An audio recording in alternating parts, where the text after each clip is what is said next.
Truth Uncompromised Media Network presents Allusions, where art imitates life, featuring hosts Rhonda and Kelly. So prop your pillows up, put your slippers on, and open your third eye to Allusions.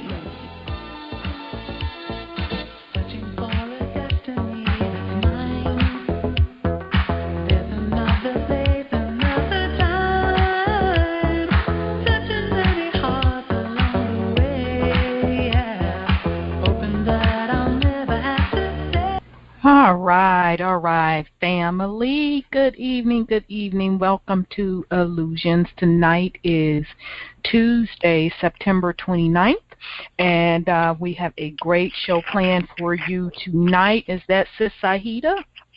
It's me. Hey, sis. Peace and love. Sister. Peace and love. Tonight, family, we are reviewing the movie Star Wars. It is the first one we're reviewing that was made in 1977. So what we're going to do tonight, we're going to review the movie from a metaphysical, spiritual perspective, as well as look at some of the technological advances that they were showing back in 1977. And in addition to that, as the Dream Team was watching the movie and taking our notes, we noticed some striking similarities to the Terra Papers. So we're also going to bring that in and let you know how Star Wars was basically taken from the Terra Papers. I mean, it's eerily close. So I do want to take this time to make an announcement. Brother Kelly, this was actually his selection. He selected this particular movie to review because we rotate every month among us who selects a movie, and I just got a text from him that our brother is feeling under the weather, and he is at the hospital. So hopefully he'll do well. So let's send him some healing vibrations that his body will heal, and he'll be able to join us on Thursday and cut up and clown like we normally do. Absolutely. Yeah. Absolutely. So, all right. So what we're going to do, sis, I did a little research on kind of the origins of Star Wars via Wikipedia. So I'm going to break that down for the family. Now, ironically enough, I guess it'll tell that in the Wikipedia as well. But shoot, I almost didn't find a doggone movie, girl, because you know they renamed all of Star Wars. They renamed them? Yeah, like this first one, we're used to just it being Star Wars, right? Yeah. So they named it to Star Wars Episode 4, A New Hope. Because if anybody follows this series, and I'm a big Star Wars fan, I'm a sci-fi fan in general, but with this one, you know, back in the 70s when we first saw it, and yeah, I'm dating myself, I straight saw it in the 70s. Like everybody else. I was a little girl, but I did see it. You know, it was all new and fresh to us, but then remember, I want to say in the early 2000s, if not the year 2000, he came out with the new ones, remember? So that series started. Right, and they go backwards or something like they precede Luke Skywalker, right? Exactly. Okay. So it talks about Darth Vader and, you know, how he became Darth Vader and all of that jazz. So that's why supposedly they renamed it. They went back and renamed the first episodes, which I ain't kind of feeling that, but you know, hey, it is what it is. So right. See, that further confuses. Why would you do the series like that? That's that trick technology mess again.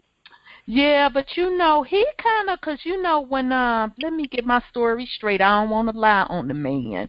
If I remember Mhm. correctly, when he came out with the new um Star Wars series in the 2000, that first one sucked. With Jar See what Jar I'm saying? Binks jumping around and stuff, so all of the fans complained. We like, that sucks. You need to get it together. So he Mhm. wrote out Jar Jar Binks and then Mhm. started stepping up his game because the rest of them, girl, was, I'm like, woo. See, I So, didn't even finish that first one. That first next trilogy threw me off, so I didn't even go all sis, up into it. if you go to the next two, you gonna Okay. be like, and it lines so much up with the Terra Papers. Now that I know what I know with the Oh, Terra Papers, you like, he better stop playing. So I guess it's what he gonna blow my did, wig back. yeah, it's gonna blow your wig back, and I'm gonna go back and watch the new series to just shake my head on how he took it straight from the Terra Papers. But I guess when he Mhm. started with that episode in 2000 with that Jar Jar Binks character, he called Mhm. himself going off script and not Mhm. digging into them ancient texts. And boy, we lit into him. Mhm. We like, that sucked. We fell Mhm. asleep, and Wow. it was horrible. Mhm. I was It like, was this horrible. is not right. Yeah, so I could see why you didn't go and look at the other series based on Mhm. that Jar Jar Binks crap. But now, girl, he Mhm. stepped it up in the next ones. You gonna be like, oh, when you watch the other Okay. series. Yeah, after Yeah, that, I'm gonna have to go it's look for it good. after the show. Yeah, 'cause I, since it was Brother Kale's pick, I'm like, well, I Mhm. can't tell him to jump to that series 'cause I Right. would have jumped to that series. But Okay. okay, so family, here is Star Wars bio. Now I'm getting this from Wikipedia. So it says Star Wars, and it says later retitled Star Wars Episode 4: A New Hope, is Hmm. a 1977 American epic space opera film written and directed by George Lucas, the first release in the Star Wars saga. It stars Mark Hamill, Harrison Ford, Carrie Fisher, Peter Cushing, and Alex Guinness, David Prowse, Anthony Daniels, Kenny Baker, Peter Mayhew co-stars in supporting roles. So it goes into the plot, and we're not gonna go into that because that's what we're gonna kind of go over tonight. So I wanted to jump down to where it talked about how George Lucas supposedly came up with the idea to write this. So this was going to crack y'all up once we dig into analyzing this and we tie it back to where he really got the story from. Mhm. So it says, since commencing his writing process in January 1973, Lucas had done various rewrites in the evening after the day's work.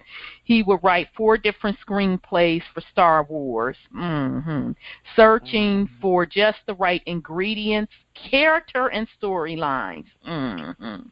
It's always been what you might call a good idea in search of a story.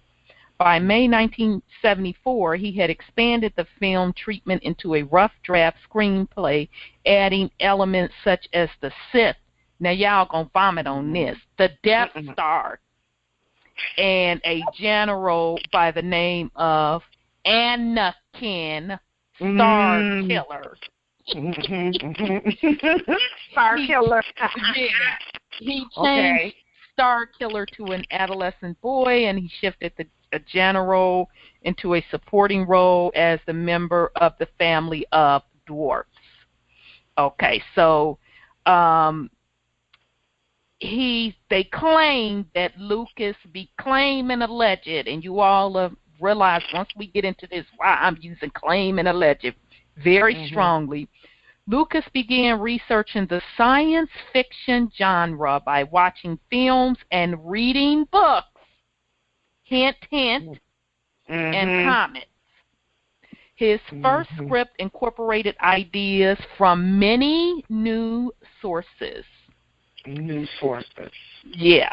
the script would also introduce the concept of a Jedi master father and his son who trains to be a Jedi under his father's friend. This would ultimately form the basis for the film and later the trilogy. However, in this draft, the father is a hero who is still alive at the start of the film. Okay, so I just want to give the family, now this is what Wikipedia claims and alleges. Now, just so the family knows, George Lucas was interviewed, I want to say either the 80s or, no, I think it was the 90s, the late 90s. And so they asked him, man, where did you come up with this idea, this, that, and the third? And he looked the guy straight in the eye, and you can find this excerpt of this interview on YouTube. And he said, oh, well, this story isn't new. I got this from ancient text. So, yeah. Wow. Yeah, so we're So he never did name what that ancient text was, and when I first heard that a couple years ago, I wasn't really up on the Terra Papers like that, and I always said in the back of my mind, I'm gonna find out what ancient text he used, because that's tripping me out. So. All right, family. So that bio is from Wikipedia. They went into a lot of details. I skipped over most of that. I just want to give you the highlights because it'll be relevant to what we're going over today. So, all righty. So the movie opens, and again, this is the first Star Wars that was made in 1977. It opens with a battle scene. Well, first of all, let's back up. With the music, dun, dun, dun, dun, dun, dun, dun, and you know how the letters are like coming away from the screen, and what does it say? In a galaxy far, far away. Far away. Right, and so it says some other jazz about a battle taking place. So it's setting the audience up. It's letting you know that a battle is in place. Kind of sounds familiar with the Terra Papers, don't it, sis? Yes, it does. Yes. And I got Earth and Moon on my paper. Did you notice the Earth and the Moon? No, please do tell. I didn't even go deep into it. I just put Earth and Moon. Like in the opening scene, it's got to be some planets that were shown, and I thought it was Earth and the Moon because according to the Terra Papers, we are a galaxy far away from the Empire because remember, Enlil was mad because he wanted to go home. He didn't want to be on Earth. Right. So the galaxy far, far away could be Earth. I don't know. Right, and I was taking it the opposite way that their galaxy, you know, anew and or in you know, this case, the Force, their galaxy was far, far away from us. So either way, we still picked up the same thing. But interestingly, that you say about that you saw the Earth and the Moon, because throughout watching this, boy, family, it just gets deep. They showed the planets. And the way they were naming the planets different names, so we're just gonna get into it. So okay, so it opens with the battle scene after it tells you this is happening in the galaxy far, far away. But I'm with sis. It's really our galaxy that is popping. Okay. So my boy, and I don't know, all these years when I was a younger girl, and even up to now, I just had to correct myself. Why was I calling Darth Vader Dark Vader? I have always called him Darth Vader, and that's not the proper name. It's Darth Vader. Darth Vader. Darth Vader, I don't know, we probably used to say it too. Yeah, and even when I was taking my notes, I got halfway through the notes. I said, wait a minute, that ain't the man's doggone name. It's Darth, but I know you melanated, so it's dark. So even when I was a little girl, I knew it was dark. Yeah. So anyway, Yep. Darth Vader appeared with his cape yow, doing Mhm. his little cool walk on this ship. So it shows where Princess Leia is in all white. Now we've talked about all white several times when we're doing the breakdown on the metaphysics on the movies. So now in this case, I'm peeping Leia as, because usually white means you're initiate, so meaning you are studying to be initiated into some type of order. Okay, so in the case of Princess Leia, her white to me represented that she was a high priestess. Priestess, yes. Because of who she is. Mhm.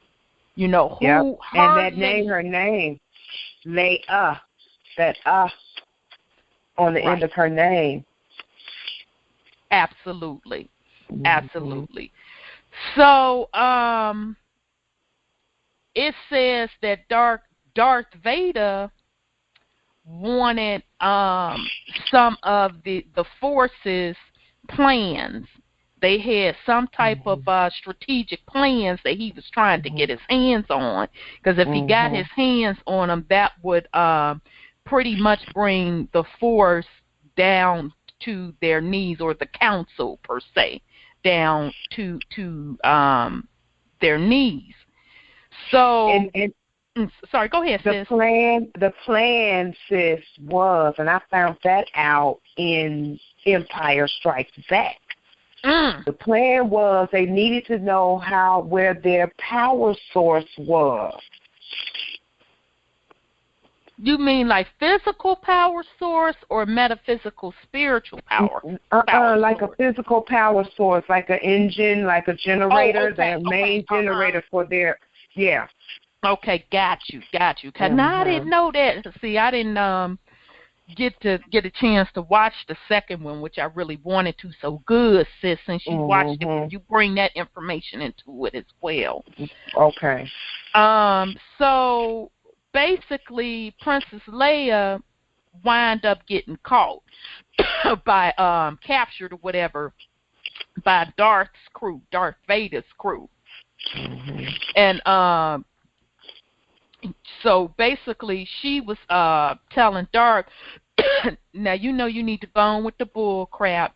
You know that the council, but she called them the Imperial Senate, Imperial Senate, would not be happy with you sitting up here clowning Darth. So he was like, yeah, whatever, Leia, up these plans. And so Darth Vader's commander was like, man, come on, you know she not even about to give up these plans. She will die before she gives up these plans.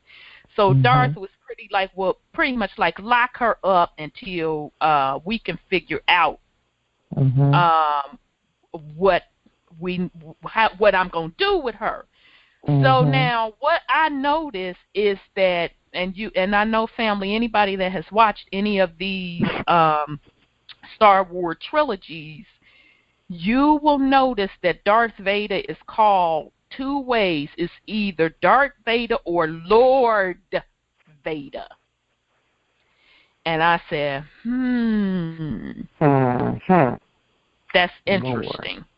That's very interesting because, you know, again, family, unfortunately on this planet we have been tricked on what words really mean. Like for example, this is a good example. Lord is a title. Yes. God is a title. Yep. So when you're initiated, I'm sorry, go ahead, sis. No, I just said that's it. That's all. Exactly. And so a lot of times, as anybody that's following with us on the series that we're doing on Thursday with the creation story myths, we'll talk about these different books that we're going through, and you'll see the particular people's name change, and their name reflects a title. Okay, so Lord Vader is his title, Darth Vader's title, because he has gotten to that particular status or into whatever particular order that he's in. So I did want to make note of that.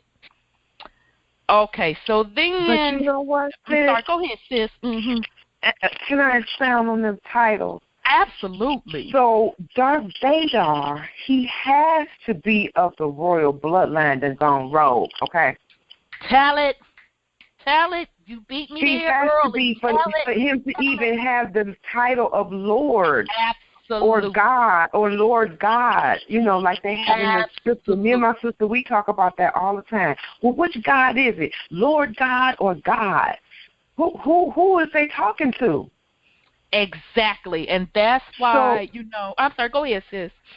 Yeah, so I'm just saying, according to the Terra Papers, and we know the family, we got the families in order now, and we know that they carry these titles of royalty. But this one right here, he done went rogue. Absolutely, and I know once we get into who does he sound like in the Terra Papers, because I know you already got it. I have an idea who he sounds like. I have an idea. I have an idea too. I have an idea too. So so that's what's up, family, with the titles, and that's why. When, me personally, when I'm speaking of the Creator, I am specific.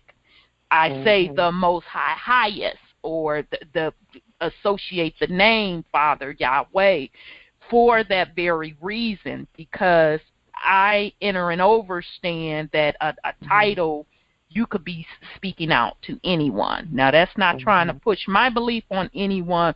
We're just trying to put you all up on game of what, how the content of Lord and God is used. Even last week, it kind of blew me back when we were getting into the El Holy Tablets, and they started talking about Mikael, and they made it clear in the tablets. Now, don't get Mikael confused with Archangel Mikael. Mikael is also a title, and I'm like, I get it. I get it. So, okay, so that's with the titles. Okay, so that's where we are now. Darth got Leia hemmed up, captured, trying to put the pressure on her to give up them plans. So then they cut to the next scene, but and wait, they you are. gotta wait, sis. Hold on, because she was trying to get a message through to somebody, and she used one of the bots, R2D2.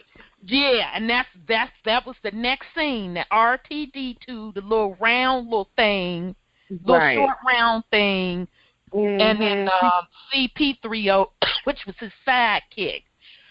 Right. She was trying to get a message to him. She put a message into R2D2. Right. To give I can't even remember who she told him to give it to, but it ended up with, Yeah, I just wanted to make sure that was in there with the plan.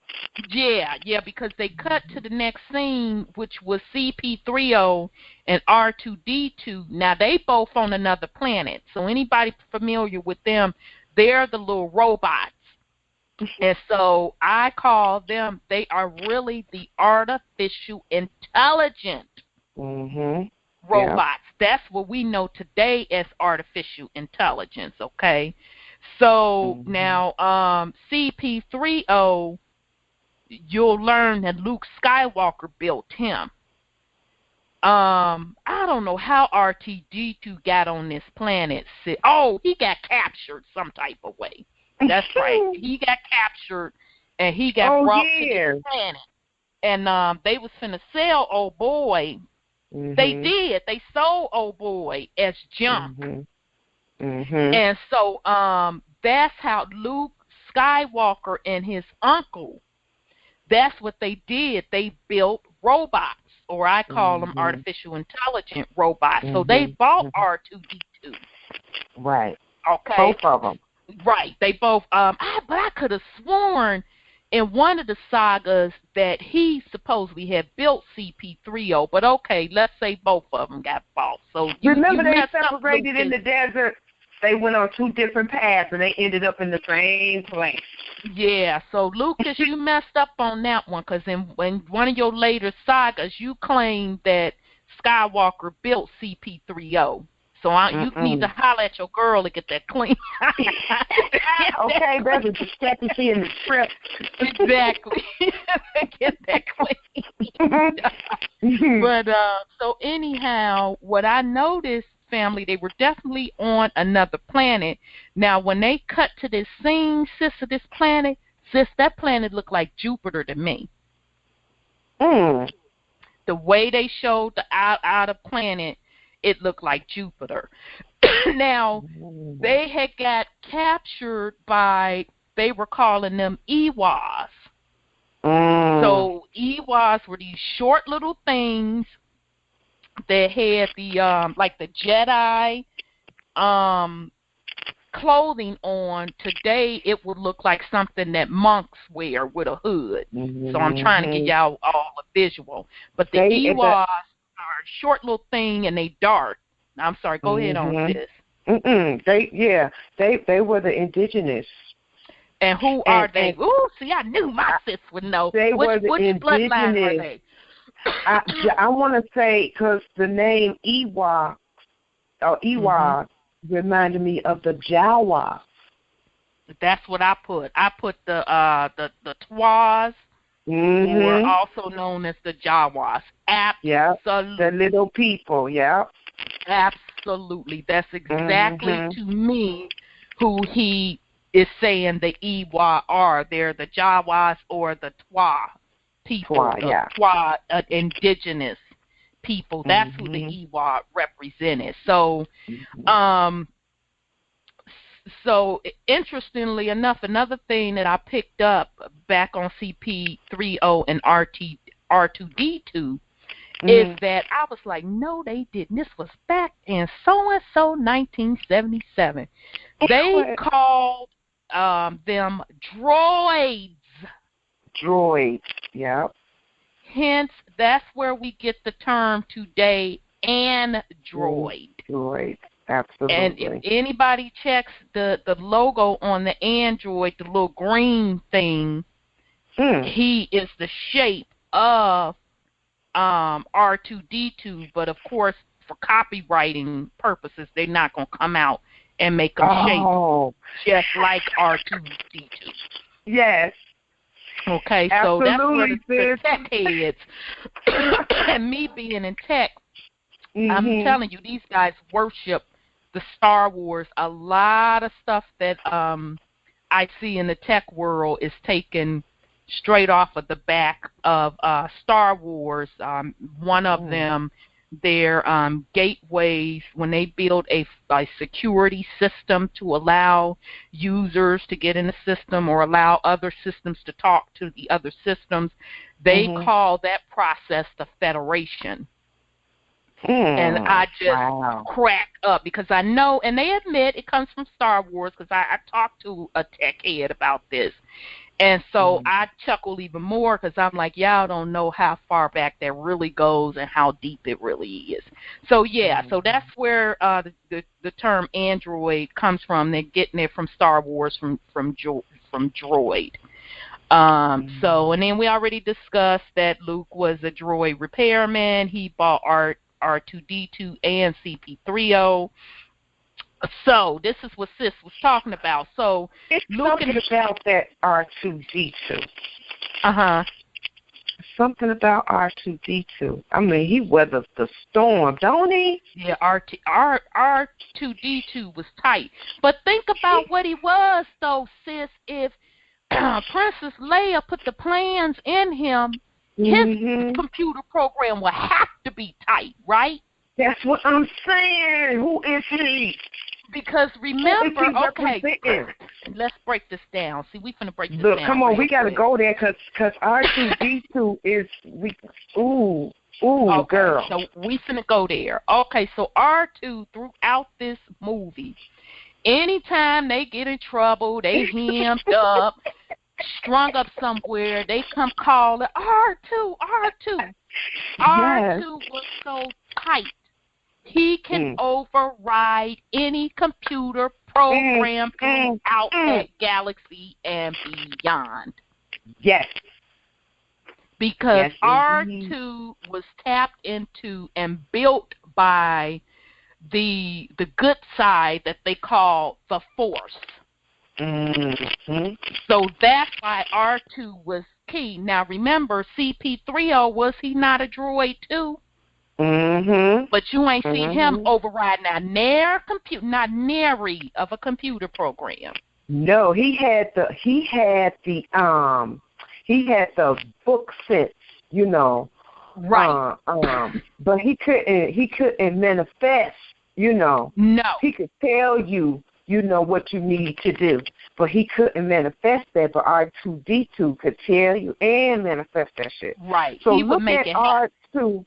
Look at R2 and D2. I think they represent the DNA and RNA, at least one of them, because I'm seeing R and D, and then I'm seeing 2 double strands or something. You know what I mean? And I'm looking at him throughout this movie, and I'm like, he all out of space in the battle on the outside of the ship, and he's still surviving. That's all I'm just saying. Oh, you done blew my wig back on that. I'm just saying. I never would have thought that R2D2 represents the genetic code, the RNA and DNA. Yep. Yes. Okay. And 2 + 2 is 4, and then that's what, double covenant? That's double covenant. That's all I'm saying.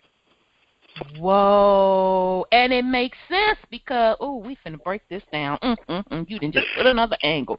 Because Princess Leia put the plans into R2D2. Yes. So she encoded it, quote, quote, in the DNA. Yes.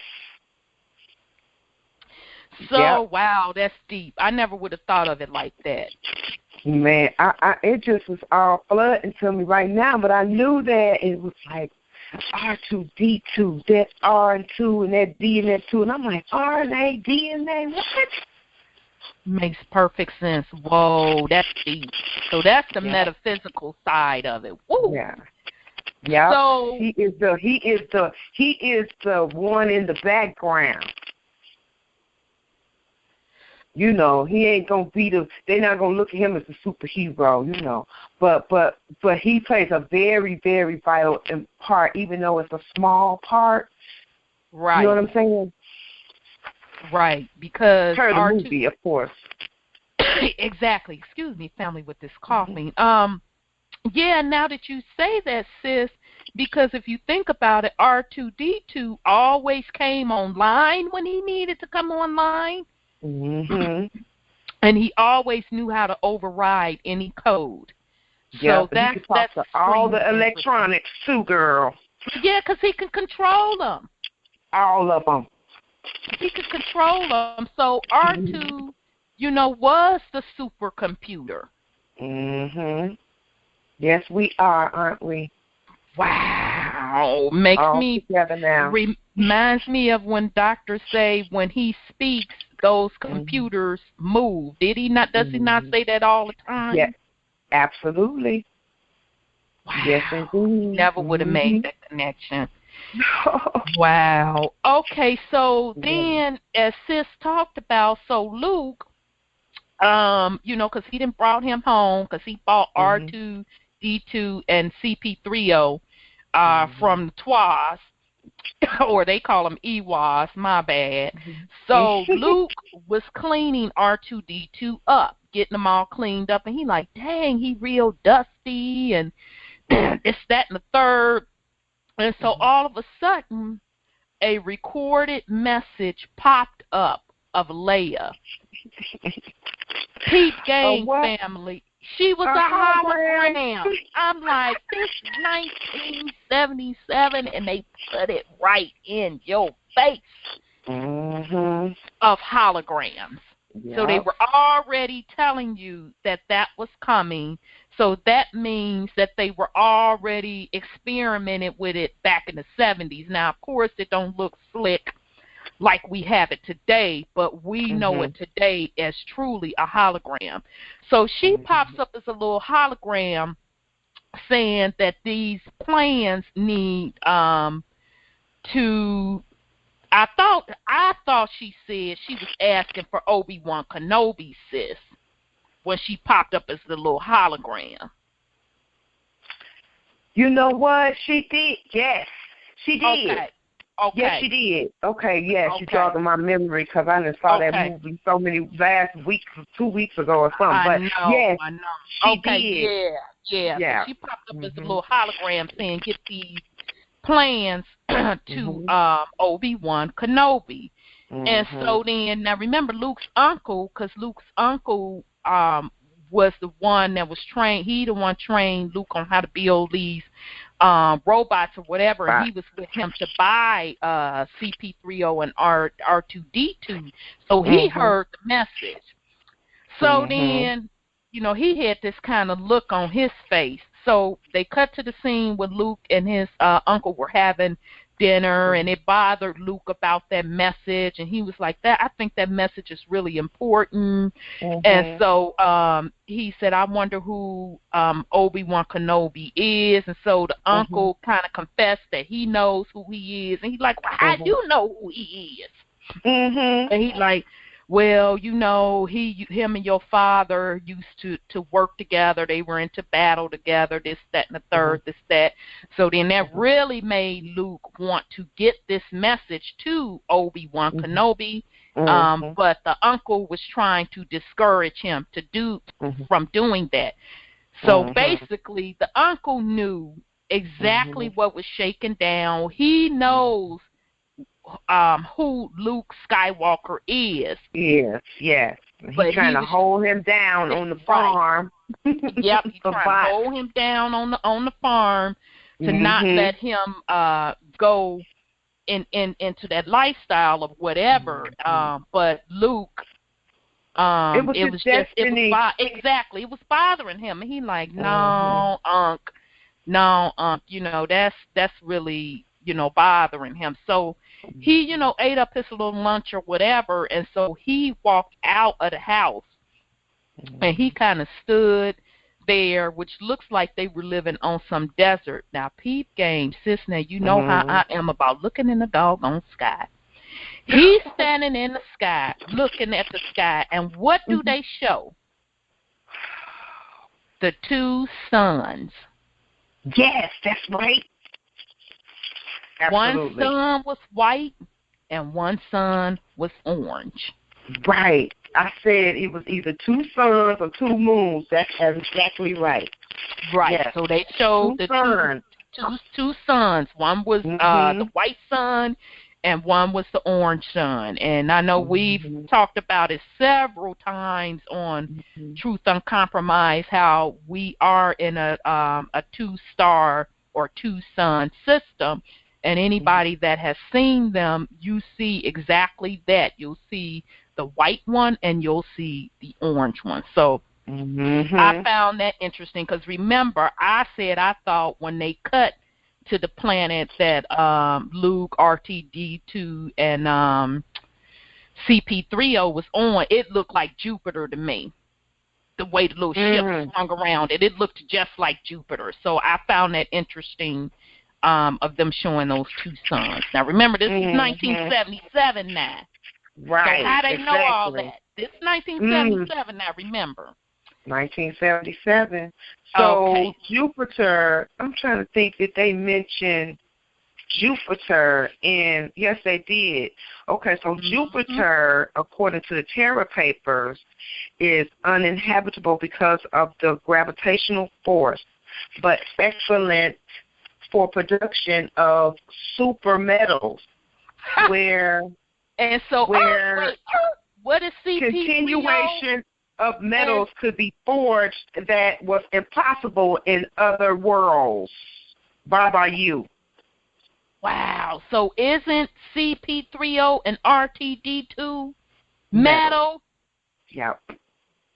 And were they not the twas in a bear? Because they show the climate every now and then with the wind swirling around and stuff. That's why people wear them hoods to protect themselves from the elements. And weren't the twas selling metals? They were metal dealers? Yep. Okay. Yep. So I wasn't far off because I could have sworn it looked Jupiter, like you were on it. You was on it, sis. that looked like Jupiter. That particular scene.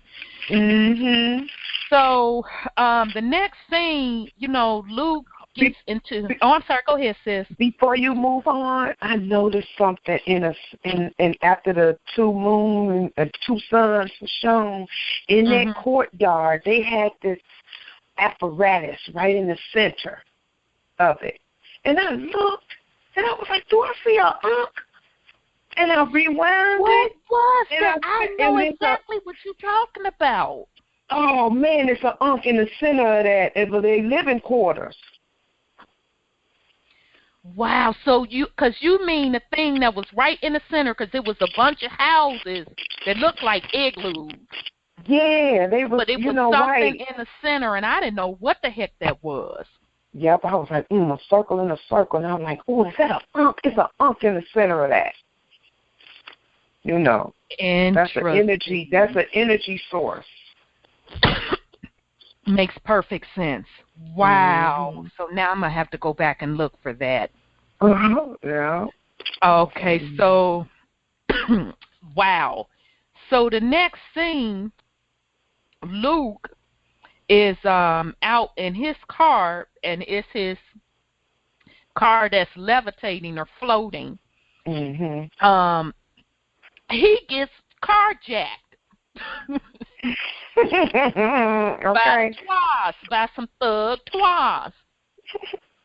So they pulls him out of the car, whatever, knocks him over the head, and they was basically getting ready to strip the car for the metals. Wow. So all of a sudden, Obi-Wan Kenobi shows up. Because I think R2D2 sent out a call. And then Obi-Wan Kenobi shows up, and so it threw off the twas. They like, oh, crap, so they left. So that's how Obi-Wan Kenobi and Luke meets, because he saved him from being carjacked by the twas, and he told him, okay, we need to get up out of here because the twas gonna come back. They gonna get this car and continue to strip it down. So they left to go back to Luke's uncle's house. And so long story short, Obi-Wan starts schooling Luke, because of course because remember he had just found out the day before that Obi-Wan Kenobi and his father, Luke's father, used to train together, and they was in the army or the Galactic Federation, because that's really what it's called, the Galactic Federation together. So of course Luke wanted to know, well, what was my father like, this, that, and the third, this, that. So Obi-Wan said, your father was the best star pilot in the galaxy. So, sis, who do you think that compares to in the Terra Papers when they were discussing? Now, I had somebody else in mind, but now I'm thinking it's Algar. Yep. Because he was the master. He went through all of the military forces. Yep. That's who I thought of. Algar. Yeah.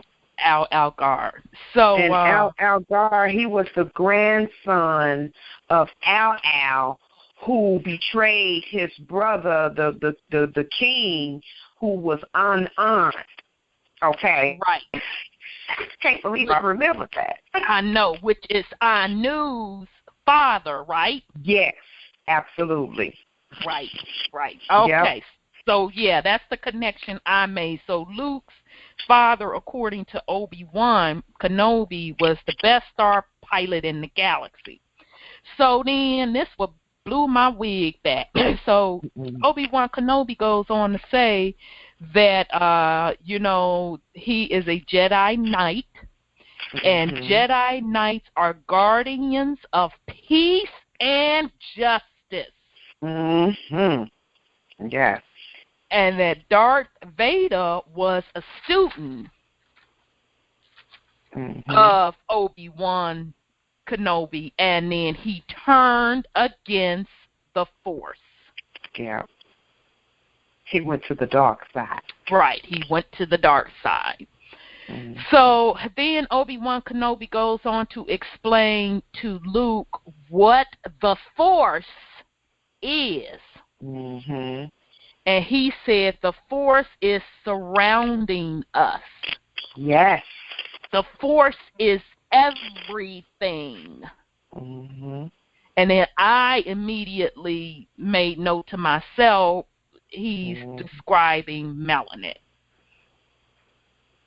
So that's the note I made to myself. Okay. So I'll stop right there in case you want to put something in on this, sis. The Force is within the melanin.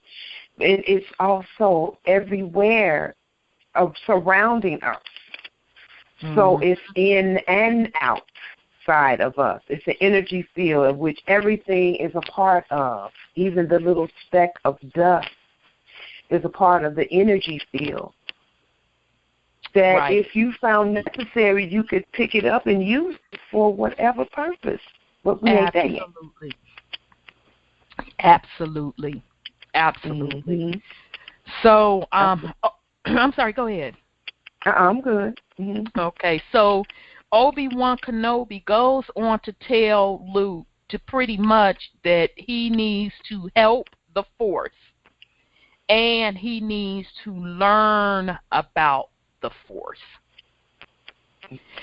So the uncle was kind of overhearing the little conversation, and he wasn't liking what he was hearing because, of course, remember, he didn't want Luke to go into that.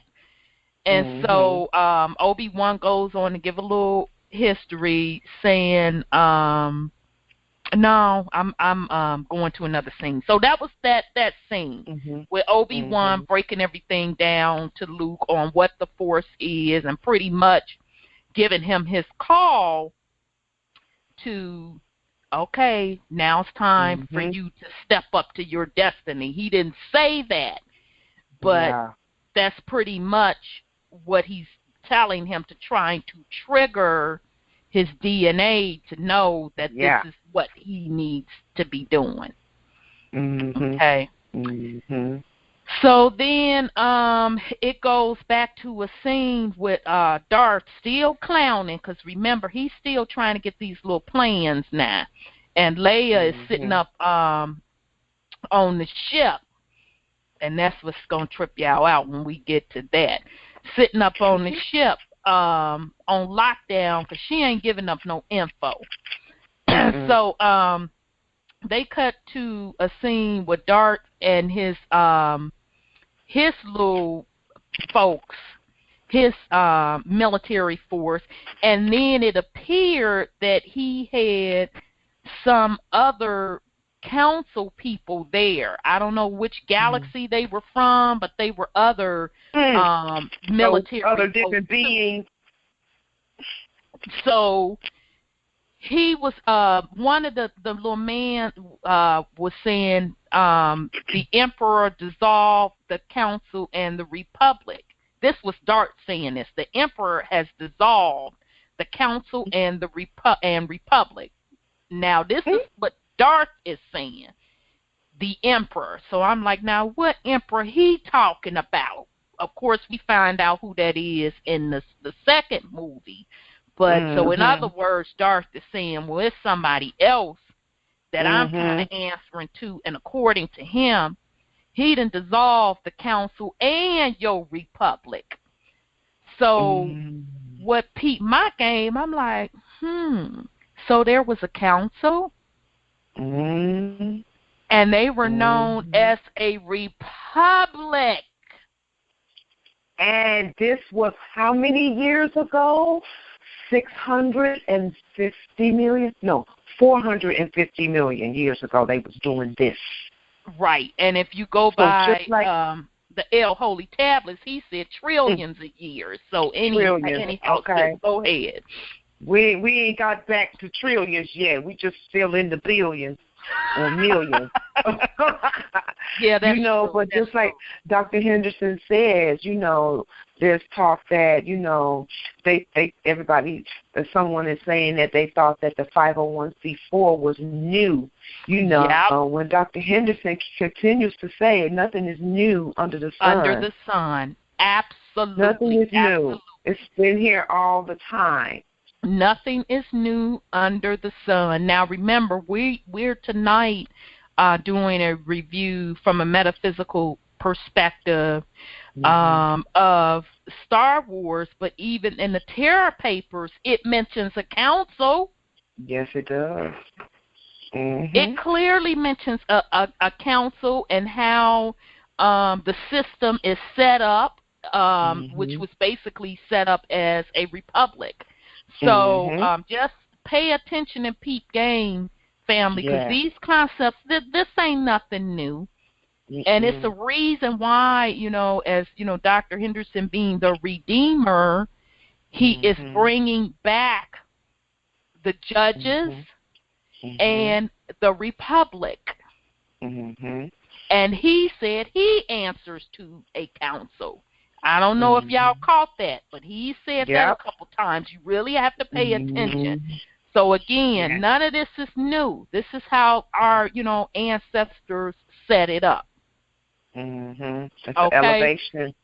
Right. So now, according to Darth, whoever the heck Emperor is, he dissolved the council and the republic. Kind of sounds familiar to what happened here on this land. How they thought they dissolved the republic or the de jure and put in their de facto corporation. Say it. Okay. So Darth goes on. He's still talking outside his neck. He goes on to say, fear will keep everything in line. So one of the military men, because they sitting around this table and they're in this room that looks like a military command room. So this Darth talking outside his neck to the rest of these military commanders, I'm guessing from the other different areas. They're probably representing each area of the council. So one little military man was like, hold up now, Darth. You can't overcome the force. While you sitting up here talking, you can't overcome the force. Now, of course, he don't say it like that. This is just my spin on it. Right. Darth gets attitude. And he, out of thin air, without touching the man, he puts the man in the chokehold and chokes the man to death. Yeah, because he's a Jedi Knight. Exactly. So he chokes him on up to say, I ain't trying to hear what you say. I come from that force. I know what it is. Exactly. I know what it is. His ego is getting him in trouble. His ego. So he basically bucking the system, trying to do what he want to do. So that's what happened with that. So then in the meantime, Luke goes back some type of way. I guess him and Obi-Wan Kenobi was kicking it, doing something. He goes back to his aunt and uncle's house. They done burnt the whole doggone village down. Mhm. And they show his aunt and uncle murdered. Mhm. So, of course, now, he really fired up, and he like, okay, now it's on. I'm really about to join the force and, get it popping, this, that, and the third. Right.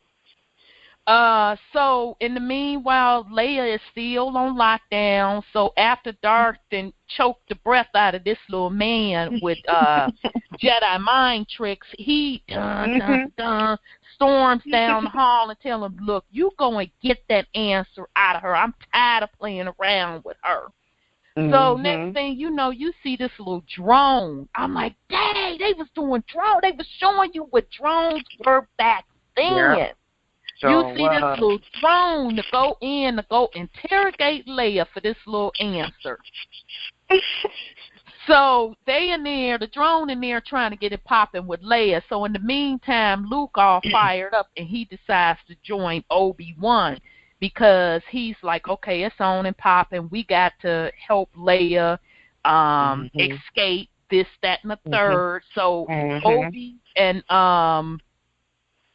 Luke were on their way to leave out of there to go to break Leia out.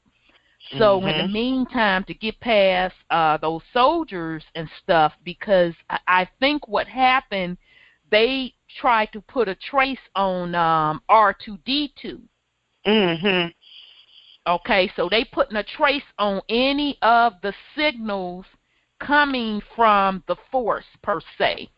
And so they had all their little soldiers, I forget why I think they call them Star Troopers, the soldiers. Yes, Star Troopers. So they had all the little Star Troopers out shaking people down, stopping them, doing checkpoints. And so they were looking for Obi. Because I guess Darth put 2 and 2 together, was like, I know Leia at a minimum. He can feel. That's true. That's true. My bad. My bad. When you tap in, you can feel movements of those strong forces. That's true. Know. That's true. So he was like, I'm finna put an APB out on him. Right. Remember, they saw him leaving. Darth was in the death ship looking out the big window, and Luke took off, and he felt them. Right.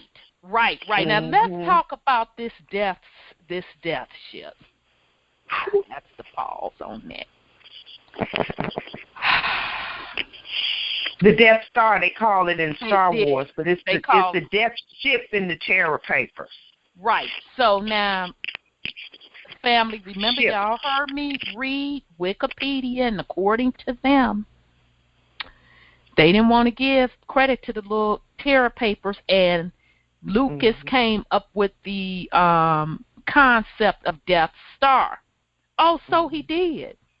I think Terra Papers call it the Death Ship. And I think the Terra Papers described it as a ship shaped like a planet, the size of a planet.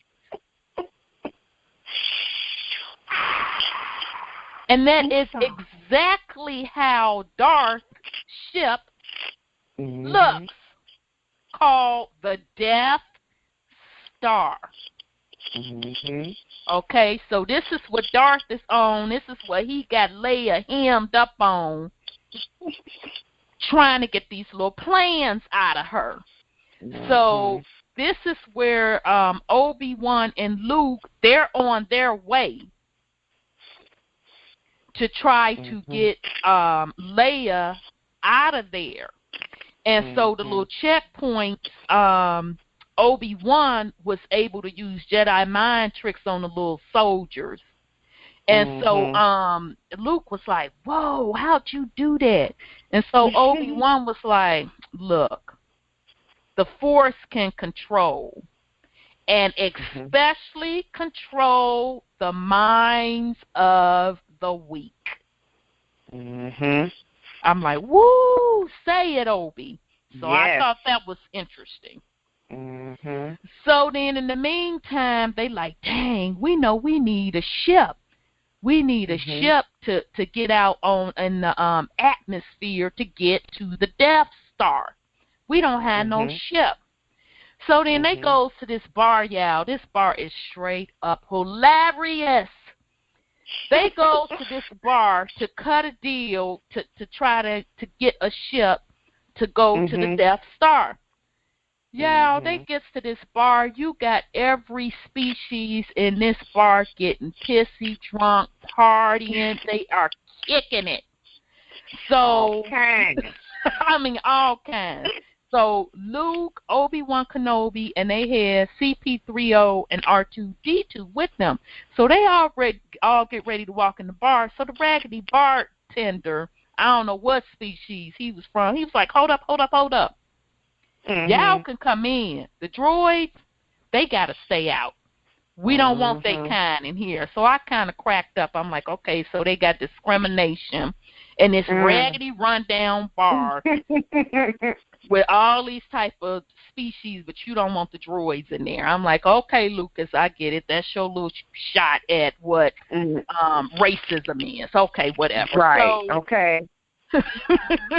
So, you say it. Yeah. So Luke and Obi-Wan kind of looked around and saw them roughnecks, and they was like, you know what? Yeah, y'all need to stay out. It ain't even worth the hassle right now. So you had people fighting in the bar, and one dude broke out in a laser and cut one's arm off, and they were so rough in this bar. The dude got his arm cut off, and they just looked at each other and went right on back to drinking. Like so it was the norm. Okay, they just fighting. Right. So his arm just got lasered off. Right. So then they gets in there, and they were meeting up with Han Solo and Chewbacca. So the Yeti. Thank you, sis. I knew you would know what species Chewbacca represents. Yep. So, yes. He was the Yeti. He was one of them worker beasts. Yes. That's exactly who Chewbacca was. Absolutely. Absolutely. Yep. So, Chewbacca and Han Solo, they cool. And so, Hans, I never caught that before, sis, until this one, till I went back and reviewed it. Hans was a smuggler. I don't know what he was a smuggler. I don't know what he was smuggling, but he was smuggling something because he owed Jabba. Remember Jabba the Hutt, the real big fat glob thing? Yeah, I know he owed him something, but I never knew, and I still don't know what he owed him. Well, what happened was Hans was some type of smuggler, so I don't know if he was running drugs, running metal. I don't know what he was running metal. But he owed Hans some change. Yes, because he had lost Jabba. Yeah, he owed Jabba some money because he lost the shipment girl. So he was doing some hustling on the side, renting out his ship, taking people to different parts of the galaxy to try to scrape up this money to pay back Jabba. So meantime, they sitting in the bar. So this is Jabba, Chewbacca, Han Solo, Chewbacca, Luke, and Obi-Wan. So they sitting at the table discussing the price, and so Hans give, like he said, $10,000, and so Luke was like, "That's a lot of money, woo woo woo." And then Hans was like, "Well, I need it, this, that, and the third." So Obi-Wan goes, "Okay, whatever. Let's make it 17 and call it a day." So 17. They like, "Okay, cool, yeah, 17,000." So they like, okay, cool. So then, Hans happy, he getting this little drink on, like, ooh, I finally got this money. So next thing you know, one of Jabba's boys rolls up on Hans. I was like, Yes. You got Jabba's Like money. straight up gangsters. Yeah, and this raggedy bar girl. You got Jabba's money. And he like, hold up, partner. How you going to roll up on me like this? You know I was going to come and visit you about the money. But look, you got his money because you know I never liked you anyway. And it'll be an honor to kill you anyway. So bottom line is, Han Solo wind up shooting Jabba's boy down. So in the meantime, he had to go pay a visit to Jabba. And he's like, Jabba, look, I don't appreciate you having your boy come to me like that. You know I'm going to get you your little money, this, that, and the third. So Jabba like, okay, you better have me my money. Now you owe me $15,000. And so he's like, I have your money. You need to give me such and so amount of time. Now, here's what I got out of that. It's interesting because, remember, Hans had only asked him for 10. Right. But Obi-Wan, being who he is of that bloodline, he had already read Jabba and knew, dude, you're going to need more than this little funky More 10. than that. So I'm going to go on and give you 15 and then put 2 in your pocket.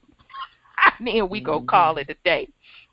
So I found that was interesting. So when Jabba came back and told him 15,000, Hans was kind of like relieved, like, "Ooh, thank goodness I do have enough money." Because that number 17, I just checked the angelic number, and that stands for inner wisdom, psychic ability, enlightenment. Wow. And if you add the 1 and the 7, you get 8. Yep, we know what that is. Infinite wisdom, baby. Exactly. So then we talked about that. So now they didn't cut the deal with Hans. Hans then already told Jabba, I'm going to get you your little funky money, this, that, and other, this, that. So they get on Hans' little raggedy ship, and they're on their way to the Death Star to rescue Leia. Okay, so then all of a sudden, they start getting chased. Luke, Obi-Wan, and Hans, and Chewbacca is on there too. And so, next thing you know, they're like, pew, pew, pew, getting chased. And so Darth is on the Death Star, and when they cut to Darth looking out the window, this is the scene you're talking about, sis. Yeah. He said, that seems familiar. That energy seems familiar. I'm like, oh, crap. He finna pick up Obi's. It was Obi. Obi, right? Because remember, him and Obi was boys. Yeah. Yep. Did they think that Obi was dead, though? Oh, no. Darth knew what was up. No. Because if I had I'm talking about the uncle. Did they think he was scared? Did the uncle mention that Obi-Wan was not alive? He was dead or something? He did. He lied to Luke. He lied and said that he was dead. He had just told him that the night before. And then the next day, he went out and got carjacked by the squad. Right. Or by the Ewoks is what they're calling them. And then that's when Obi showed up, and he was like to himself, hell no, Uncle had just lied to me the night before. So, yeah, the uncle had lied and said that Obi was dead. You're right. He did. Okay. He did. So, Darth is standing in the window of the Death Star, y'all. Now, they shows the scene of the Death Star looking just like a planet, a.k.a. Nibiru in the Terra Papers. And the scene that they show, they literally show the Death Star, Nibiru, and they show Earth. The planet that they show out in the distance looks just like Earth. Just like Earth, okay? So then in the meantime, they chasing Luke and Obi around the little Death Star because they trying to get there, this, that, and the other. So then Darth was like, you know what, let me go on and handle this Leia situation since she's going to sit up here and continue to clown.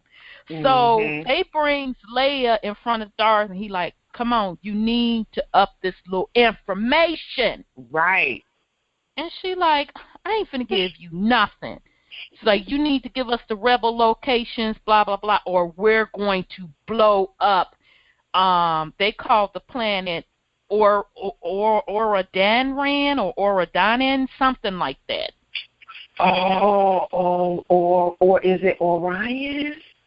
No, it wasn't Orion. They gave it a specific name. It was like Aura Darren or Aura Darren, something like Right, that. but you know they're going to change the name of what they really talking about to something else for the movie.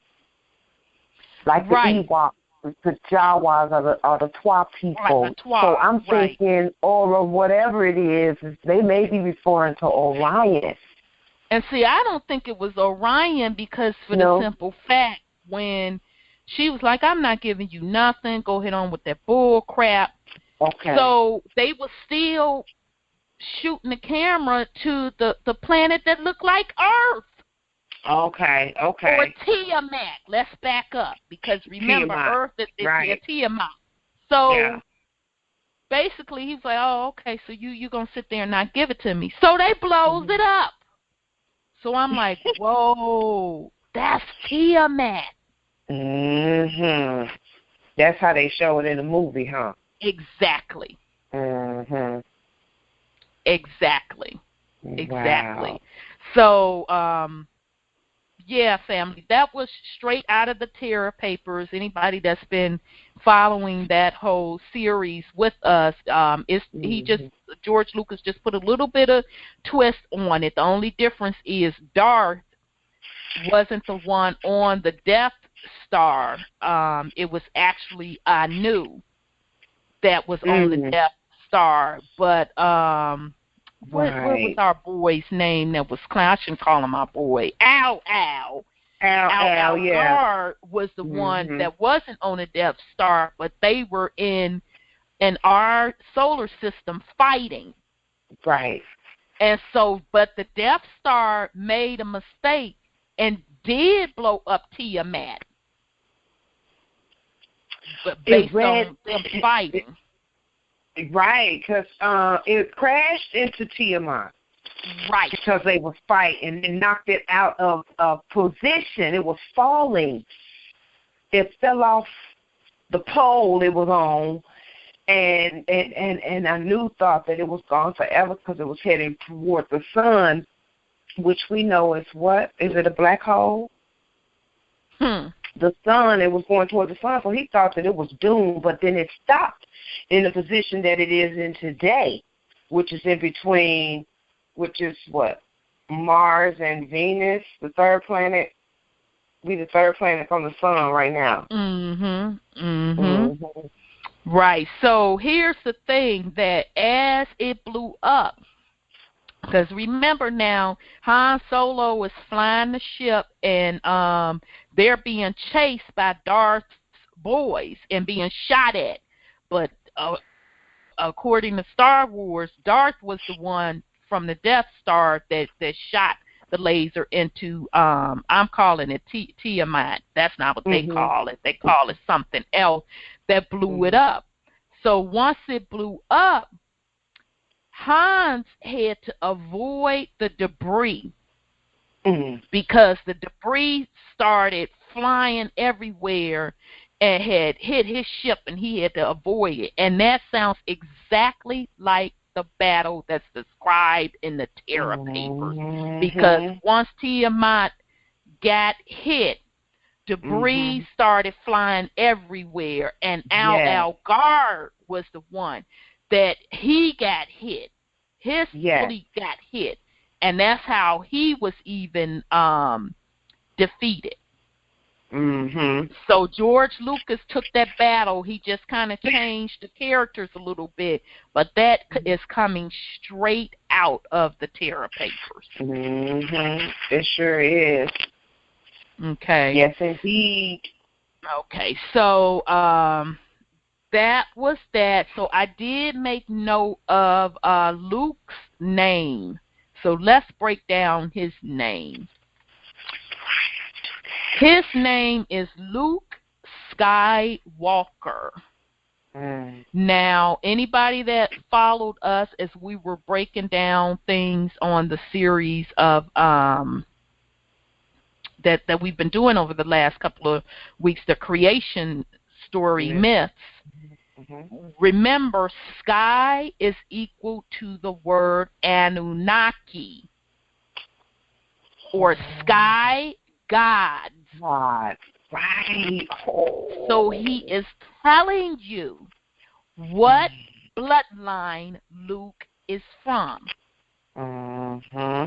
He is from the bloodline of the Anunnaki. That's why his last name is Skywalker. Wow.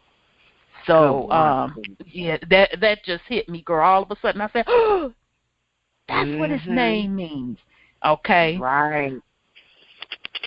All righty. So then they finally gets on board because they outmaneuvered Dart's little boy, the Dart's folks that was shooting at them, whatever.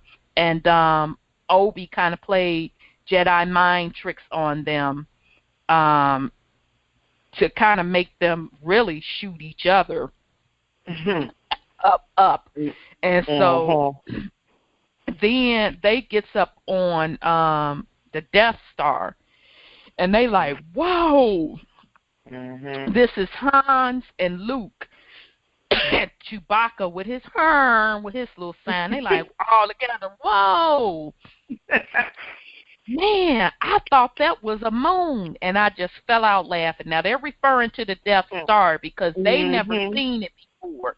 But, you know, Obi-Wan didn't say that because, see, he already know what it is based on who he is. So they maneuvers them.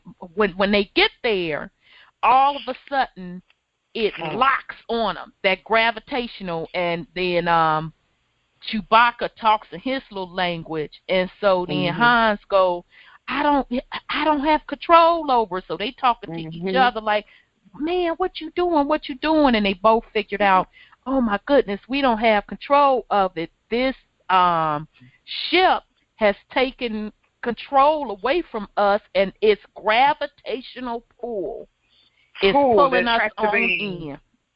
Yep. Right. It's pulling us on in. So Darth is still standing there. Now, he didn't blew up here, Matt Yao. And so Leia's standing there straight up devastated, like, oh, my goodness. And so he waiting. He like, I just feel a presence on this ship. Yeah, pull this ship on in. So the gravitational pull pulls them on in.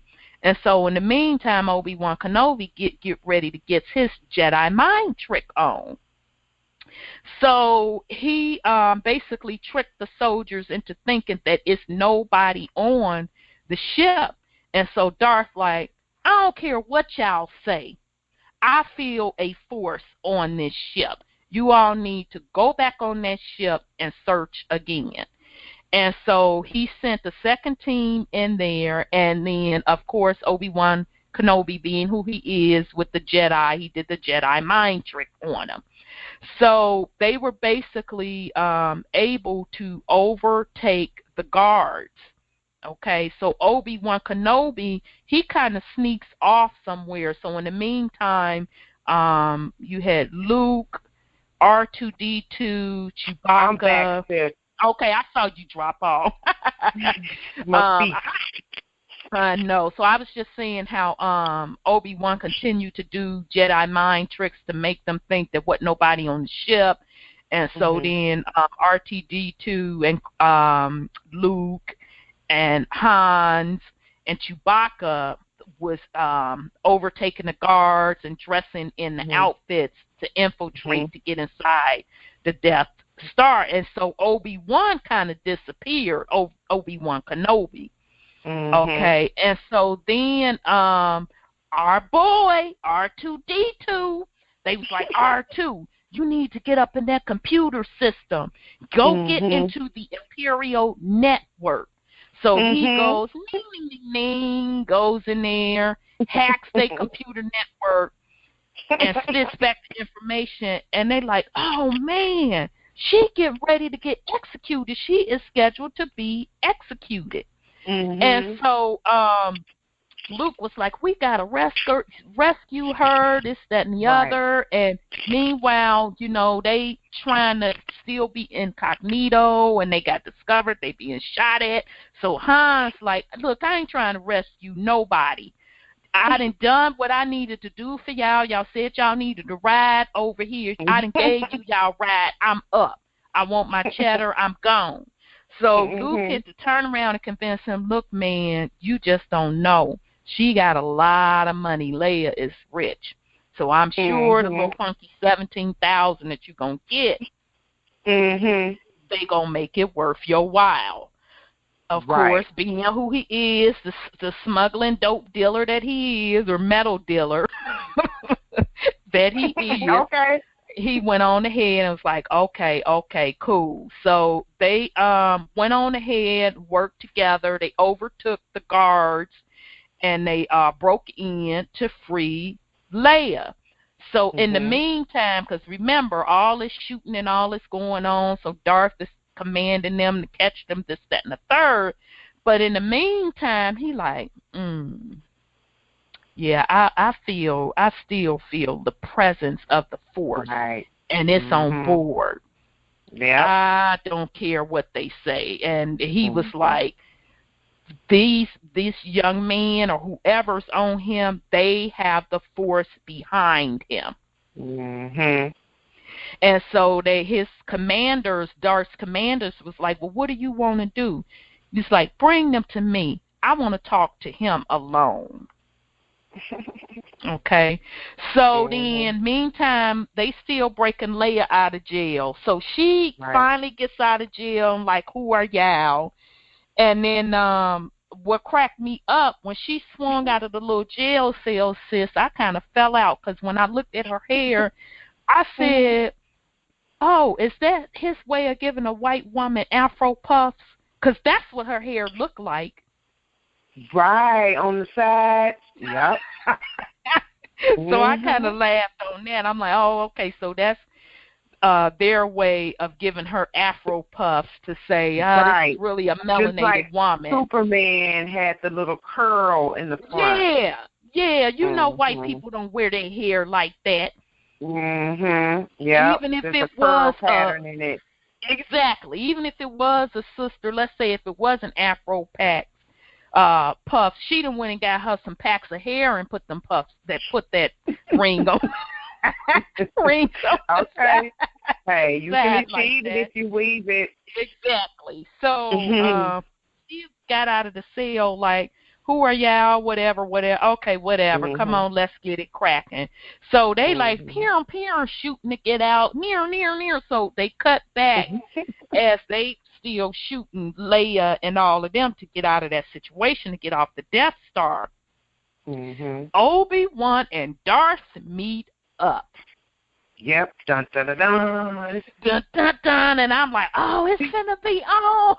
Oh, Crunch like, yeah, it's about to be on. So you know, Darth was like, I knew I felt the Force on this ship. I knew it. Oh, so it's you. Oh, okay. Well, I just want to let you know, Obi, that I'm the master now. I'm the master over you. And I'm about to show you.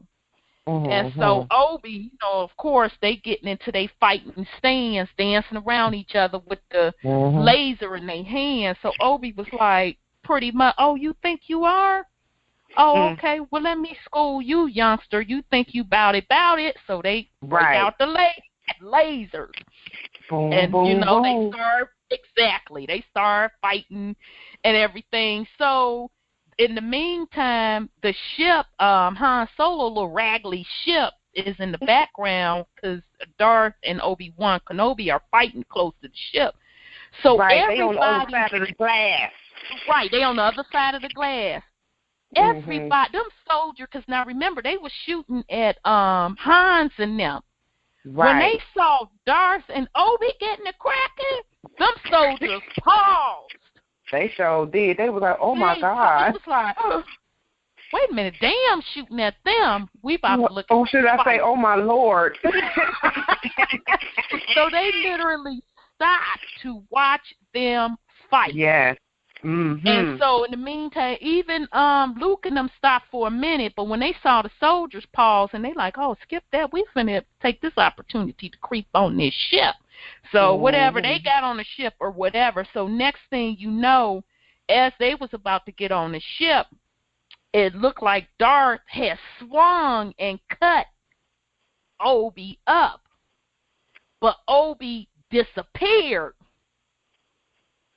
He literally just time changed on his behind and just dropped totally out the outfit. Because he didn't really kill him. No, that was like, he time changed. He just totally disappeared. Oh, yeah, he switched to another realm. On them. Exactly. Soon as he saw Luke was safe and he was getting ready to get in the ship, that's when he was like, okay, I'm out of here. He switched frequency on him, and Darth swung. And so it looked to them like, especially Luke, like Darth had killed Obi. But see, Darth knew he didn't, because that's why, remember, he took his foot and he stomped on his clothing. And he was like, mother blank. He done shifted to another dimension on me. Yeah, Darth already knew what time it was. So, in the meantime, Luke and Hans and Chewbacca and R2-D2 and CP3PO and Leia, because they got Leia, they takes off. And so Luke all depressed or whatever, because he's thinking Obi is dead, Obi-Wan Kenobi.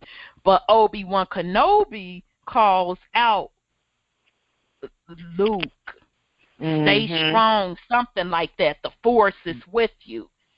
So he hears this in his mind, and he's just thinking it's in his mind, but he's still kind of depressed.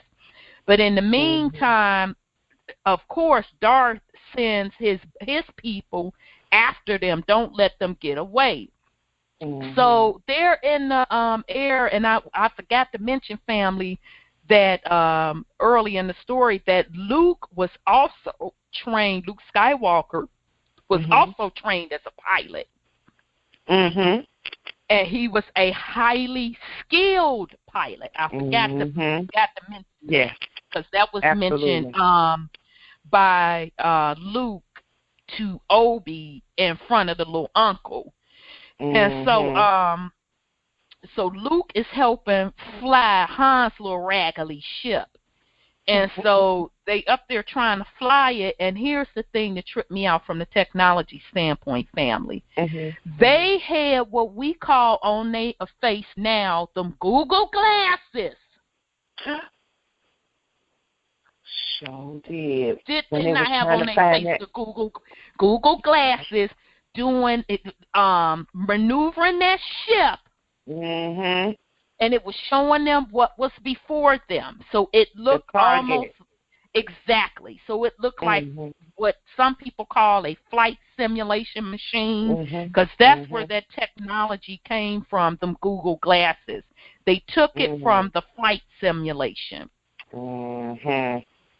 So I thought that was interesting. Now remember, this was 1977. And in this movie, they flying around with Google glasses on, navigating a ship. And so I just made note of that was our first concept introduction to video games that we could control with our body movements. So they were showing that to you back in 1977. Okay, just so now technology. That just that's holding on to that. They put it in plain sight. Yeah. They put it in. Who knows? Since we only have access right now, because we soon will get access to everything else. They have these ancient texts hidden, and I'm getting convinced more and more that the technology are in these hidden texts. These hidden ancient texts. And that's how they keep coming up with this technology, and they're planning it out 100 years ahead of time. Exactly. So they're like, okay, we're going to put this on the shelf and hold this for 50 years, and then we'll introduce this later. But they slowly introduce it to us through movies. So stuff that we think is sci-fi, oh, that can't happen, they already showing you what's going to happen in the next 30 to 50 years. Yep, sci-fi. Exactly. So as they going through trying to do this little battle, it looked like that they went past the planet Mars. So that was just another confirmation to me that they were definitely in our solar system, because remember we started off saying where Luke was, to me it looked like it was Jupiter, and they were sitting up there trading metal on Jupiter, and according to the Terra Papers, that's what Jupiter was known as. Then you got Tiamat in the background chilling, and she gets blown up. And a blue planet on Star Wars gets blown up. So to me, that's still in our solar system. So now as they're doing this battle, they go past this planet that is red in hue, that looks like Mars, and then it has a moon next to it. So so everyone knows that the what is it called? The astral belt is the part of Tiamat that got damaged, because Tiamat was big, it was huge, just like Jupiter, until it got, damaged, and then it came down to this size. When they restored it to this size. Right. And so remember, Tiamat was also where Enki and Leo was sent. Okay, and because that was the money maker for the home solar system, or the galaxy far, far away. Right, okay, so the total empire. Exactly, for the total empire, you're absolutely. So you're talking probably several galaxies. Tiamat was the one pushing out all the money. So Anu sent his two sons, Enki and Leo, to Tiamat. Okay, so when the battle broke out, whatever, it got blown up and destroyed. And so then Obi, I don't know if it was Obi or one of the Jedis, it had to be Obi, said that he felt the pain of millions of people. So I found that that was interesting, because we heard that several times in the Terra Papers, and we also heard it in the Book of Enoch. When things was happening on planet Earth with the interference of the angels showing they behind and clowning, the fallen angels rather, Father Yah said he heard the cries, and then the archangels had to report back to Father Yah and tell them that the people on earth are crying out. So I found that was interesting, that he kind of threw in there that Obi-Wan said he heard the cry of the people. So in the meantime, family, they're still doing this battle, and they're going through doing the best they can. But all through this battle, Luke is hearing Obi's voice. And so Obi-Wan Kenobi is basically guiding Luke, because remember, Luke is a highly skilled pilot. So he's kind of guiding him as well, telling him, trust your instincts, trust. And he is using telepathy. Yes, absolutely, he is using telepathy. Absolutely. Yeah. Absolutely. So, In the meantime, they still in this battle. Remember, they still in the battle. So Darth Vader is so tight because let's remember, family, Darth is a Jedi. Mhm. He was trained. Now, I can't remember if he was if Obi. I think Obi trained Darth. Trained Darth and Luke's father. So Darth is just as skilled. He knows how to get it cracking. He knows how the Force works. Mhm. Okay, It so was either that or they were training together. right, and under I can't their remember. master. Yeah, that's the one I can't. Yeah, they were training together because you know who was their Mhm. master? Yoda. Right. Yeah, my bad, because Yoda was their master. That's right. So Darth and Obi trained together. So Darth, Obi, and Luke's father. But so that means that Darth knows how the Force moves. He knows the power of the Force. So in the meantime, a message while they were back up on what's her face's little raggedy ship, Han's ship. They got a message back to the Galactic Federation. And so the Galactic, like, oh, okay, cool. We finna send y'all back up this, that, and the third. We sick of Darth's crap, this, that, and the third. He think he gonna start with people. So they came to help out Luke and them, and so their goal was to take down Darth. And in order to do that, it was to take down the Death Star, or Nebaru, because that's what Darth was on. So in the meantime, Darth's like, oh, okay, Galactic, okay, all right, you gonna get the Force, okay, y'all gonna come out with it, now I'm finna raise up. So Darth started from Nibiru. He's still on the ship. He started getting in the battle, but he was doing it with his mind. And he was taking out ships and everything just with his mind.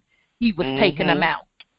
And so then some type of way, Luke started getting in tune with the Force. Yes. And then he was the one that caught Darth off guard. And he was able to strike the Death Star. So Darth felt that the hit to he the hit Death that power Star, source.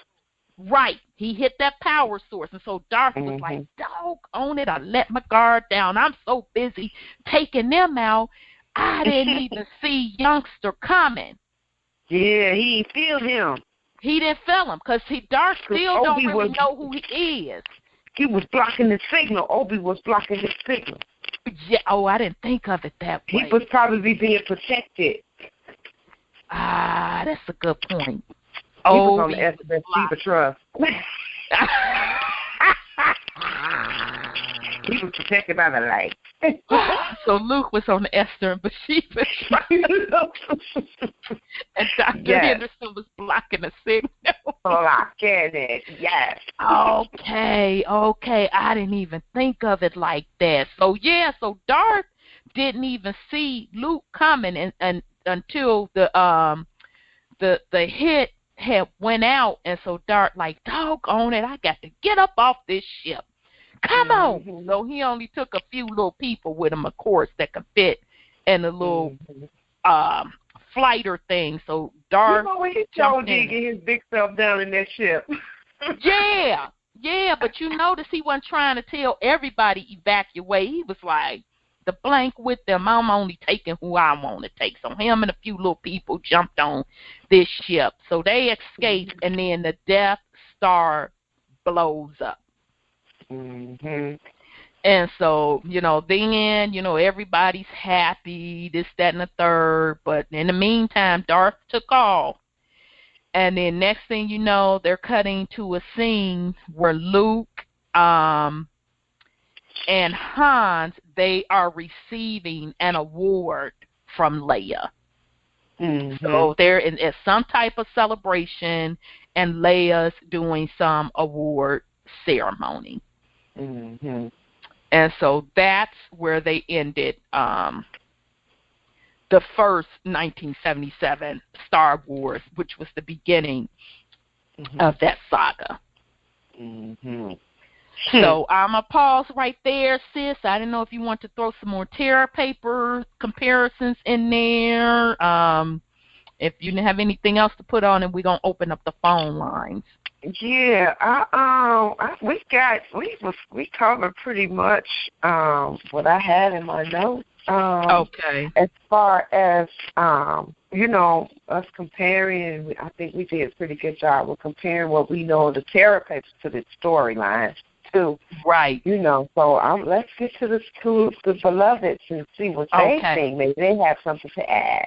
Absolutely. Okay, family. I will open the phone lines if you want to get in the queue, put something on it. Press *6 to get in the queue. Hold on a second. Okay, so if you have something you want to add, you want to discuss, we now have the phone queue open, so just press *6 to get in the queue. So the only other thing that I thought of, I do want to make note of, family, to this whole story, is that they subtly make hints that this is all still of the same bloodline. It's just one bloodline fighting.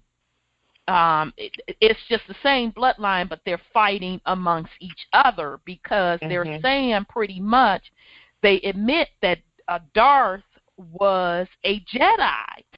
Obi-Wan admitted that. Yeah, he trained up with us, this, that, and the other.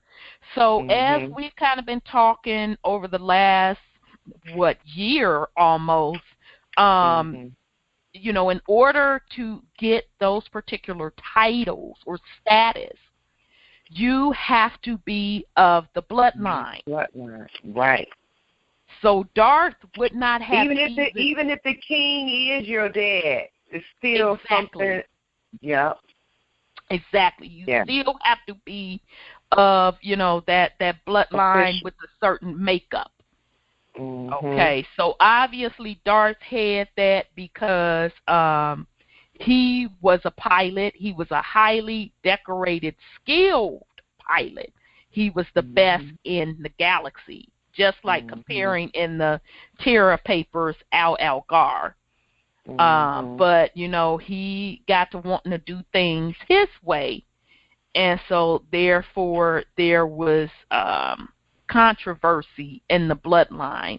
And so that's where he split and became a Darth Vader. Now, anybody that follows Star Wars, once you get to the new series that they started in the 2000s, you will even learn, according to George Lucas, why Darth became Darth, because he felt that he was wronged and had some drama behind that. So I did want to put that out there, that he's putting it out there in your face, number one, that these are definitely people of highly melanated. He definitely makes reference to the Anunnaki. That's why Skywalker's last name is Skywalker. Anunnaki means gods of the skies. And we've already, pretty much covered through the Terra Papers and other texts that the Anunnaki are the black sky gods, or what we know today more recently, they've been calling them the Galactics. Yep. So that's all I had on that, family. I've really enjoyed going back, reviewing this movie and looking at it from a different perspective, definitely from a metaphysics perspective, as well as seeing them put the technology in our face. And then on top of that, don't let them fool you. This is straight up out of the Terra Papers. I mean, straight up. he really owes all of us of the bloodline some money, because that's the story that happened millions and millions of years ago. Yeah. That is the story straight out of the Terra Papers, with just a few little tweaks. Yeah, well, there needs to be a charge brought against them from the royal bloodline. They got Galactus got to get down here to do it, though. Yeah, because George, you made billions off of that, and it's straight out of the Terra Papers. So, okay, so we do have a caller, 215. 215, I'll bring you in. 215, your line is open. Hi, this is Lioness. Greetings to both of you. Hi, sis. How are you? I am great. I mean, really great. Everything is coming together more and more. I want to commend the two of you tonight, especially your breakdown of the R2D2.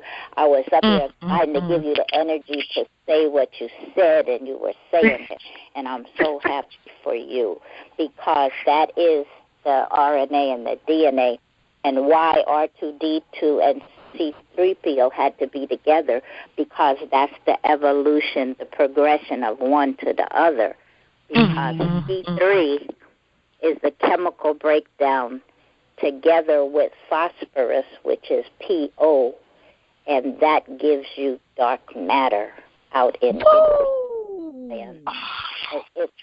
so I'm so happy. Some days I get so not frustrated, because I'm not frustrated. I'm just waiting for all of this to finish, come together, of us who were there before. Y'all are somewhat younger, but not less knowledgeable, okay? You're coming into your own. I am so happy. C3 also comes from the computer world, of which I was up in there. There's things today that I still can't tell you that I worked on, okay? They do use all of this for that. And this is just truly, truly wonderful. And hang in there, because my breakdown, and I think you're going to break it down also, for the Pope, and all of these things fit together. Every little thing of it fits together. And it's about the triple carbon, and you're the triple, it's all of this. All of this is together. There's not enough time to say every category, but there is, because you're going to take a piece, or taking a piece and doing it from different perspectives for those who are at this level or that level, or whatever the case may be. But it's not somebody truly being over one another. It's that we hold these positions and these titles and these categories of the essence of life. So that's why we're all coming together now. And R2D2, the numbers and the letters. Who talks about the numbers? Say it. You not girls, my sisters. Yes. Continue on your path. We have to come together. I am planning right now to have a thing on Saturday. Wish I could have it tomorrow night. I wish I could have did it tonight, because of the breakdown of who's who and why Joaquin got to come here and bust some ass. Okay? Because I got who Joaquin is, and this is all in divine order. Even if it looks like it's them, just like the train crash, even if it looks like them, it's divine order. It's finished. It's October harvesting, okay? Yes. Right around the corner. So I thank you for that. We need to all come together so we can go over all of these things more and more and more, and just figure out for years now, even before he came to be a senator, I was calling somebody Obi-Wan. Okay? Now you fix all of those letters and numbers in there together, and you got it. And then we just have to work together and finish this stuff up and be ready for. We're gonna all go to the wedding and all eat at the table. So thank you, and I hope we're all together the rest of this week. Every day there needs to be something, because it's that close. Wow. Well, sis, I hope you join us Thursday because we're picking back up because, we've been doing a series on the creation story, and we're still getting into those ancient texts, doing the Terra Papers, doing the Book of Enoch, as well as the El Holy Tablet. So we're still continuing that, and I would, love for you to, if you can, be a part of that on Thursday so we can continue breaking it down, because I've had overwhelming positive feedback on that particular series, and people said they're learning so much, and it's as you said, because they're all connecting together. And when it was time for us to do this show this month, and Brother Kelly said, well, Star Wars, and I said, wow, we're doing the Terra Papers. That's straight out of the Terra Papers. Perfect. So none of this stuff is by accident. As you said, it's all time to be brought out and put the pieces back together. It's truly wonderful. And even Linda's pieces, there's some other people. What I'm straight up honest, okay? What I want to do is I want to do this thing on the Pope and the journey that had to happen that way, and why it had to happen that way, and why the places with someone who we began this 33 years ago. I would like to do that piece with him. I don't mind sharing some things with y'all, but to do just to it, it has to be a concentrated A to Z situation. So we can work together, but I still have to do the other because of how it fits. Absolutely. So we're working together. Just it's my mission to do the other piece the way that I have to do it too, okay? Absolutely. I understand and overstand, but let me know so we can get the information out to the family when you're doing it, and hopefully it won't be on the nights that we're scheduled on air, so we can join as well, and then the Truth Uncompromised listeners can join as well, because we're at the point now that people are so hungry for the knowledge. Most of us are either studying when we're not on the shows, or we're on listening to the show. So let me know, sis. I think you have my number. I'll text it to you again. I have your number, so we can get your information out there as well. It's going to be Saturday at 8. I am waiting at on 8 at night. Number. Okay. But I want it Wednesday, so if they can pull it to tomorrow night, that's fine. But maybe somehow something's going to jump off by them where we will be communicating anyway. But I will give the number to you, to Linda, to some other people, because everybody needs to hear everything. And some of the people who don't think they have any information, they're going to come up with that kernel that's going to fix the whole soup, too. Yeah, it's encouragement to everybody as well. So absolutely, sis. Okay, thank you, sis. We dancing. Absolutely, sis. Well, thank you so much, and peace and love, sis. Peace and love. Nice call, beloved. Okay, wow. So I'll reach out to sis to make sure that I get the information over to you all, family, because shoot, I don't want to miss that one. So we'll make sure we get that to you. Just follow up on the Facebook pages, and we'll make sure we get when Sis Lioness is gonna do that show, so we can make sure we'll join that as well. So, all right, family. So that is the last call. Just one last call. If you want to join in, it's *6. If not, we are going to conclude. Sis, did you have anything else you want to add, or? Yes, I have one thing to add from the Jedi Master Obi-Wan Kenobi said, eyes can deceive you. Don't trust them. If you can't see, trust your feelings. Eyes can deceive you. Don't trust them. If you can't see, trust your feelings. That's deep, because if you think about it, That's what's kept so many of us asleep, is the telling lies to your vision, or tell lie vision. They know that getting that visual picture, because we have always been visual people. We learn by vision best. You know, even the core structure of the universe, it's really based on shapes and pictures, and behind the shapes and pictures are numbers. Yes. So the symbols. Exactly, the symbol. Not so many words. All these words that mean 500 million things. What are you saying? Give me a sign. Exactly. So, you know, that's why he's saying what he's saying, because the vision can be tricked, just like, you know, any man that's schooling his son, that, you know, don't be fooled by her looks, son. It has to be more than the looks. Looks can be deceiving. Yep. The truth is never in the appearance. You have to look into the heart. You have to look and inner. So that's the same message that Obi-Wan is telling us.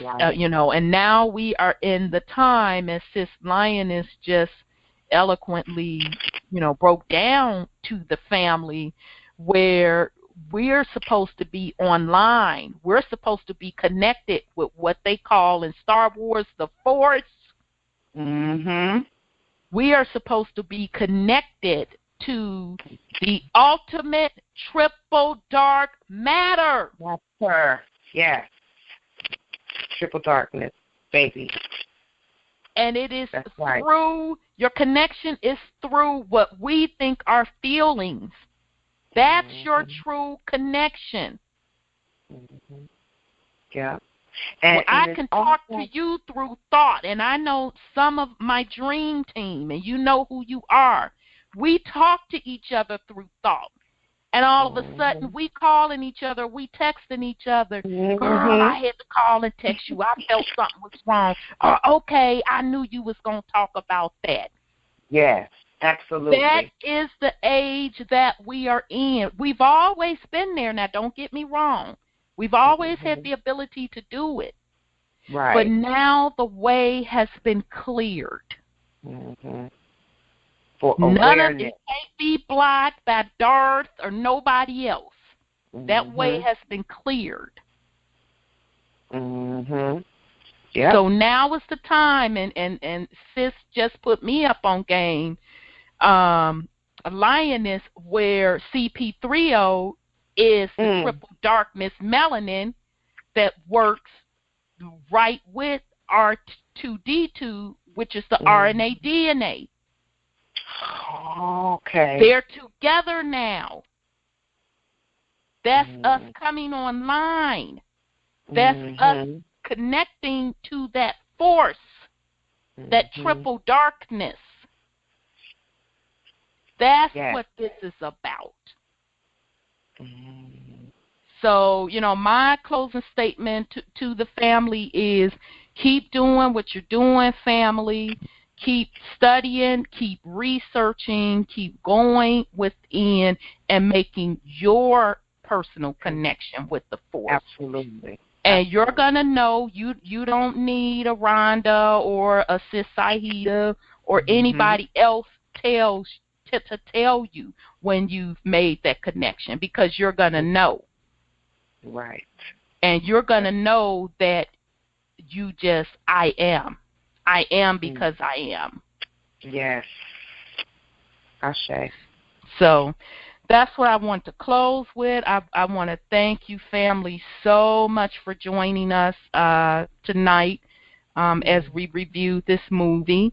I do want to put out a reminder to the family that tomorrow our Dr. Henderson, our beloved Dr. Henderson, has the UN call in the morning at 11 a.m. Eastern Time.